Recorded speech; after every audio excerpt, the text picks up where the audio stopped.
काय सांगाल विजयराव, जरांगे पाटलांचा आता फोनवर तुमचा संपर्क झाला, काय त्यांचा फोन आला काय? जरांगे पाटील या घटनेकडे पूर्ण लक्ष देऊन आहेत. शेवटी राज्यातल्या या शेतकऱ्याच्या पोरावरचा हल्ला आहे. कुठला व्यक्तिगत द्वेष नव्हता, कुठली वैयक्तिक मागणी नव्हती. राज्याचा निष्क्रिय कृषी मंत्री बदला म्हणणं सुद्धा चुकीचं जर असेल या राज्यामध्ये तर अतिशय वाईट घटना आहे.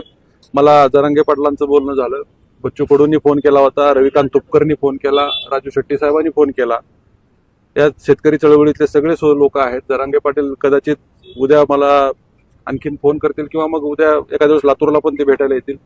राज्यातला शेतकऱ्यांच्या पोरांमधला हा संताप आहे.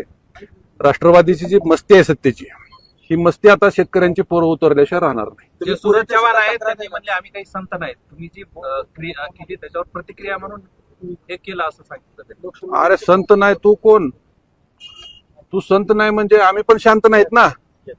शेतकऱ्याच्या बाबतीत चुकीची भूमिका मांडणारा कृषी मंत्री या राज्याला भेटलाय, त्याच्याबद्दल आम्ही बोलायचं नाही. तुला काय अशी ताकद दिली त्या अजित पवारांनी? माझं अजितदादांना आव्हान आहे, असे गुंड सांभाळाल तर राष्ट्रवादी रसातळाला जाईल.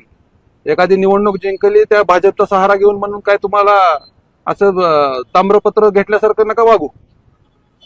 ही शेतकऱ्यांच्या पोरावर तुम्ही हल्ला केलाय आज, आणि ही शेतकऱ्याची पोरं तुमच्यावर तुमचा माज आणि मस्ती जिरवल्याशिवाय राहणार नाही. मी आता ती प्रक्रिया पुन्हा थोड्या वेळानं करणार आहे. थोडं मला छातीला मार लागलेला आहे, पोटात त्रास होतोय, बोलायला सुद्धा त्रास होतोय. अगोदर बघतो माझं यांनी काय काय तोडलंय, त्याच्यानंतर ठरवतो काय करायचं.